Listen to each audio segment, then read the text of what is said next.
नमस्कार प्यारे बच्चों, कैसे हैं आप सब लोग। उम्मीद करता हूं बहुत अच्छे होंगे।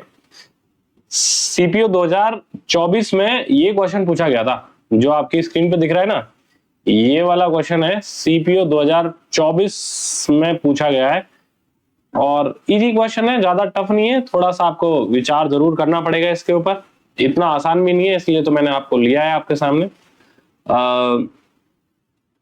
थोड़ी सी लैंग्वेज में इसमें थोड़ी गड़बड़ हो सकती है, तो मैं समझा दूंगा आपको। टाइपिंग में मिस्टेक हो सकती है मतलब। अब यहाँ पे रमन्ना जो है वो परचेज करती है raw material for a certain price for manufacture A product, however owing to shortage of labor 22.5% of the raw material could not be enlisted। ये हटाना पड़ेगा मुझे। यूटिलाइज एंड गॉट वेस्टेड, ठीक है। 80% of the cost of raw material used was added as a cost of manufacturing. If Ramanna could sell his product at a price of earn an overall profit of 20% after offering a discount of 20%, how many times of a total cost of the raw material purchased was the mark price of the product? ठीक है, ऐसा दिया हुआ है, मतलब यहाँ पे space नहीं दिया हुआ है, ऐसी थोड़ी एरर है, ज्यादा नहीं है। देखो एक बात बताऊं आपको मैं, ऐसे ना आप जब पूरा सवाल पढ़ते हैं ना तो कई बार तो कुछ भी आइडिया नहीं लगता कि ये कहना क्या जा रहा है। तो हमें ना एक एक लाइन से मतलब निकालेंगे। क्या कह रहा है, रमन्ना ने एक उत्पाद के निर्माण के लिए एक निश्चित कीमत पर कच्चा माल खरीदा। तो कुछ माल उसने खरीदा, ठीक है। हालांकि कामगारों की कमी के कारण 22.5% कच्चा माल जो है वो उपयोग नहीं हो सका। तो 22.5% का मतलब है 45/2%। 45/2 ही तो होता है 22.5। 22.5 क्या होता है, 22.5 का डबल करो तो 45, 45 का आधा होता है, तो 45/2% होता है इसका मतलब, यानी कि 45/200% होगा। परसेंटेज को आप फ्रैक्शन में बदलोगे ऐसा जाएगा, यानी कि 9/40 होगा। यानी कि वो 40 किलो खरीदता है कोई भी माल, 9 किलो जो है वो इसका वेस्ट हो जाता है। 9 किलो क्या हो जाता है, वेस्ट हो जाता है उसका। तो भाई बचत कितनी, मतलब बचा कितना उसके पास में, 31 किलो जो माल है वो उसके पास में अभी रिमेनिंग बचा हुआ है। ऐसा हमें पहली लाइन से पता चला है। तो पहली लाइन का मतलब हमने निकाल लिया, बस हमें यही पता, आगे हमको नहीं पता कि क्या करना है। अब देखो आगे हम जैसे पढ़ेंगे, उपयोग किए गए कच्चे माल, कितना उपयोग किया है हमने, 31 किलो की लागत का 80% निर्माण लागत के रूप में खर्च, निर्माण लागत के रूप में जोड़ा जाता है। उपयोग किए गए कच्चे माल मतलब ये जो माल है इसकी जो भी लागत है उसमें 80% इसके निर्माण यानी कि मैन्युफैक्चरिंग में कॉस्ट आती है। अब कच्चा माल तो कुछ भी हो सकता है, कच्चा माल जैसे मिट्टी होती है और प्रोडक्ट बन के तैयार होता है मटका, ऐसे कच्चे माल में कुछ और थोड़ा बहुत खर्चा होता है, उसके बाद एक्चुअल प्रोडक्ट निकल के आता है। जैसे कुछ वायरिंग वगैरह लेके, कुछ और सामान लेके कूलर का निर्माण किया जाता है, एसी का निर्माण किया जाता है, तो कच्चा माल अलग होता है और टोटल मटेरियल जो पूरा मटेरियल बना होता है, जो प्रोडक्ट बना होता है वो अलग होता है। तो इसने क्या किया, 80% खर्चा कर दिया। तो 80% क्या है, 80% 4/5 है, मतलब 5 रुपए माल, अगर 5 रुपए किलो का माल आया होगा तो 4 रुपए उसके निर्माण में खर्च हो गए। तो हम यूं कह रहे हैं कि 5 रुपए किलो के हिसाब से तो पूरा ही माल खरीद के लाया होगा ना, खरीद ये है हमारे पास, तो 5 रुपए किलो के हिसाब से खरीद के लाया होगा, तो 5 रुपए किलो के हिसाब से तो 31 किलो बचा होगा, लेकिन इसने 4 किलो और खर्च कर दिया। 4 रुपए किलो, 4 रुपए पर केजी के हिसाब से और खर्चा कर दिया इसके निर्माण में। ये निर्माण की वजह से पैसा जो है वो बढ़ चुका है। यहां तक बात समझ में आ गई हमारे। इसके बाद क्या कह रहा है कि यदि रमन्ना 20% की छूट देने के बाद भी और 20% का प्रॉफिट कमाना चाहता है, लाभ अर्जित करने के लिए अपना उत्पाद बेच सकता है, तो उत्पाद का अंकित मूल्य खरीदे गए कच्चे माल की कुल लागत मूल्य का कितना गुना था, ये आपसे पूछ रहा है। अब कह रहा है कि जैसे ही हमारे पास में कॉस्ट प्राइस और वो आई है, कॉस्ट प्राइस के बारे में हमें पता चला है। अब हमसे एक और बात इसने कह दी है, बोल रहा है कि ये क्या करता है, 20% का डिस्काउंट देता है और 20% का प्रॉफिट भी कमा लेता है इस माल पर। ठीक है, ऐसा हमको दे दिया है। तो इसका मतलब है जैसे मैं यहां लिखता हूं कि 20% का डिस्काउंट और 20% का प्रॉफिट। 20% का प्रॉफिट से तो ये वैल्यू 5 से 6 हो गई होगी, और फिर मार्क प्राइस के बारे में देखें तो 20% डिस्काउंट मतलब है कि 5 वाली चीज जो है यहाँ 4 रह गई होगी। तो हमें तो सीपी और एमपी के बीच में रिलेशन पूछना चाह रहा है, तो यहाँ पे 4 आ जाएगा, तो ये 20 है, यहाँ पे 6 आ जाएगा, 36 है। तो 20 और 36 का रेशो आ गया। ठीक है, ये 5 है, सॉरी 5 है, ये 5 है, तो 25 और 36 का रेशो हमें मिल गया है। ये कॉस्ट प्राइस 25 होगी तो 36 हमारे पास में मार्क प्राइस हो जाएगी। ठीक है, ओके ब्रो। तो एक चीज समझना आप, यहाँ पे है ना, यहाँ इसको ऐसे रहने दो, इसको है ना दूसरे तरीके से आप देखो, समझना एक बार। इसको ऐसा करने की बजाय आपको क्या करना है, देखो अभी जो माल है ना, वो देखो इसने खरीदा कितने का था, 200 रुपए का, 200 रुपए का इसने खरीदा था माल। लेकिन हुआ क्या, देखो 200 रुपए तो ये खर्चा आ ही गया है। अब 4 रुपए किलो का निर्माण और किया है इसने 31 किलो माल को, क्योंकि 9 किलो तो खराब ही हो गया ना, तो 124 रुपए इसका और खर्चा हो गया। तो 124 रुपए और निर्माण में खर्च हुए, 124 रुपए जो है वो और निर्माण में खर्च हुए। इसका मतलब 324 इसका टोटल कॉस्ट प्राइस आया निर्माण सहित। टोटल कॉस्ट प्राइस हमारे पास में निकल के आया 324। अब क्या चाहता है ये कि 324 को 324 रुपए पर, देखो 324 रुपए पर 20% का प्रॉफिट कमाए, तो मतलब इसे 120% में बेचना चाहेगा, तो ये आ गया इसका सेलिंग प्राइस, ये आ गया सेलिंग प्राइस। ठीक है, और कह रहा है कि अब 120% में जब 20% का प्रॉफिट दे रहा है ना, तो उस टाइम पर इसने 20% की छूट भी दी थी। तो हमसे तो बस ये पूछ रहा है कि मार्क प्राइस कच्चे मूल का कितना गुना है। तो कच्चा जो माल है ना, उसका कॉस्ट प्राइस जो था वो 200 रुपए था। कच्चे माल की कुल लागत, कच्चे माल की पूछा है, निर्माण की नहीं कर रहा, प्रोडक्ट की नहीं पूछ रहा। तो ये जो कॉस्ट प्राइस है ना कच्चे माल की, इसका कितना गुना है मार्क प्राइस।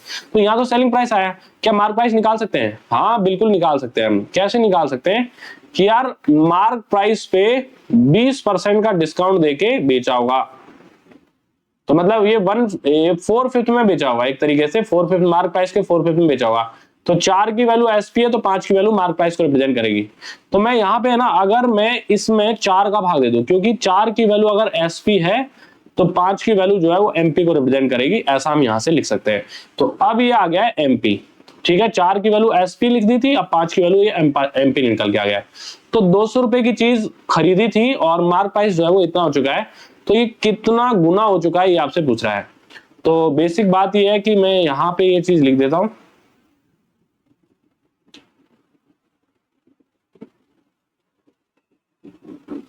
तो कॉस्ट प्राइस जब 200 रहे हमारी और मार्क प्राइस जब आए हमारे पास 324/4 इंटू में 120/100 इंटू में 5। सॉल्व कर लेते हैं, 20 से 5 बार, 20 से 6 बार, 5 से 5 कैंसिल हो चुका है और 4 से कैंसिल हो रहा है ये 81, तो 448, 486 हमारे पास वैल्यू निकल के आ गई है। और 2 से अगर हम डिवाइड करें तो 100 बार, और 2 से अगर इसको डिवाइड करें तो 243। तो 100 का कितना गुना है ये? 2.43 टाइम्स है। यही हमारा आंसर निकल के आ जाएगा, सी ऑप्शन। ठीक है, यही हमारा आंसर निकल के आ जाएगा। अब आप देख सकते हो कंप्लीट मैंने क्या लिखा है, इसको एक और बार मैं समझा दूंगा आपको, लेकिन सवाल को समझो। 2.43 टाइम्स इसका आंसर आएगा। बेहतरीन क्वेश्चन है, इतना आसान नहीं था जितना हम सोच रहे थे। अब देखो फिर से देखना इसको कि कैसे आपको करना है, इस सवाल को कैसे करना है वो मैं फिर से पूरा सवाल एक बार को रिपीट कर देता हूं आप लोगों के लिए। देखो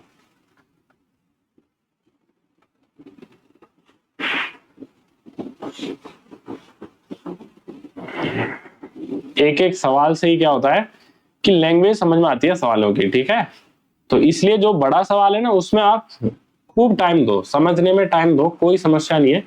धीरे धीरे धीरे धीरे चीजों को आप समझते चलो।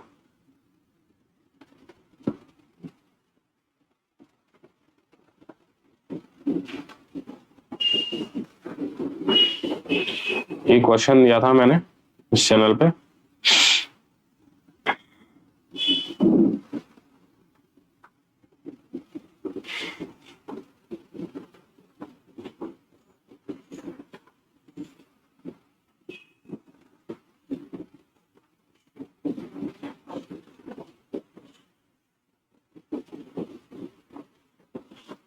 मिटाने में एक बार टाइम जरूर वेस्ट होगा मेरा।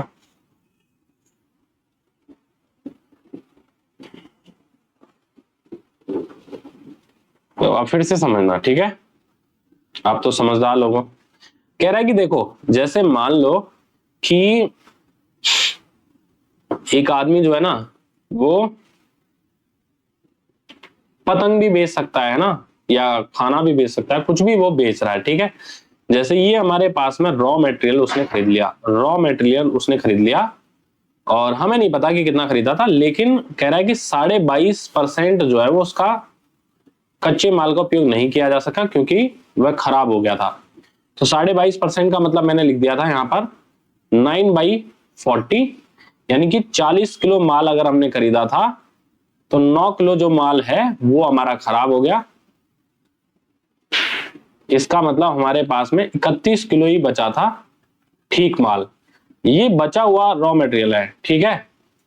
कह रहा है कि कच्चे माल की लागत का 80% निर्माण लागत के रूप में जोड़ा जाता है। निर्माण किया गया, जो मैन्युफैक्चरिंग किया ना, उसमें 80% जो भी उसका कॉस्ट प्राइस होगा रॉ मटेरियल का, उसका कॉस्ट प्राइस का 80% जो है वो उसको बनाने में लगता है।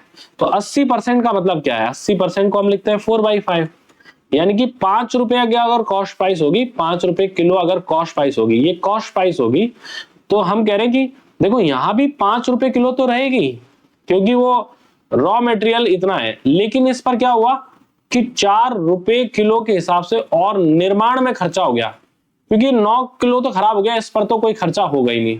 तो निर्माण में मतलब ये 9 रुपए किलो हो गया एक तरीके से। तो 9 गुणा 9 रुपए किलो हो गया एक तरीके से। तो 9 रुपए किलो के हिसाब से 31 किलो जो है वो 273 रुपीज का ये हो चुका है।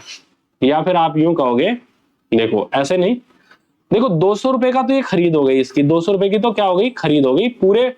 अब देखो माल तो खरीद आता है, ये तो वेस्ट हुआ है ना अपना, खरीदने में तो खर्चा हुआ ही है उसका 200 रुपए।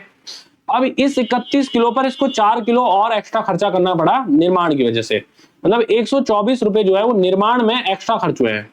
यानी कि कुल मिलाकर जो कॉस्ट प्राइस है ना, वो 40 किलो में से 9 किलो खराब हो गया, लेकिन 40 किलो का जो टोटल खर्चा है ना उसका कुल मिलाकर वो 324 रुपये आ गया है। 324 रुपये हमारे पास में टोटल कॉस्ट प्राइस आ गई।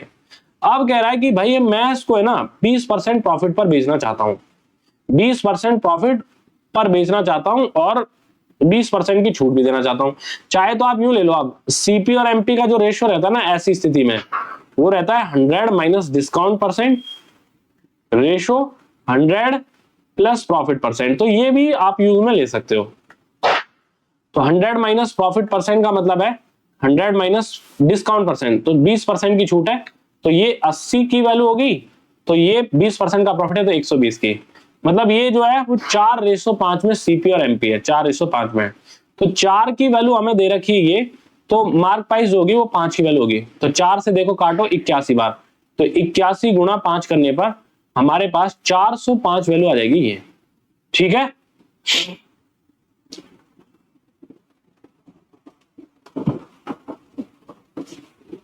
सही लिख दिया मैंने?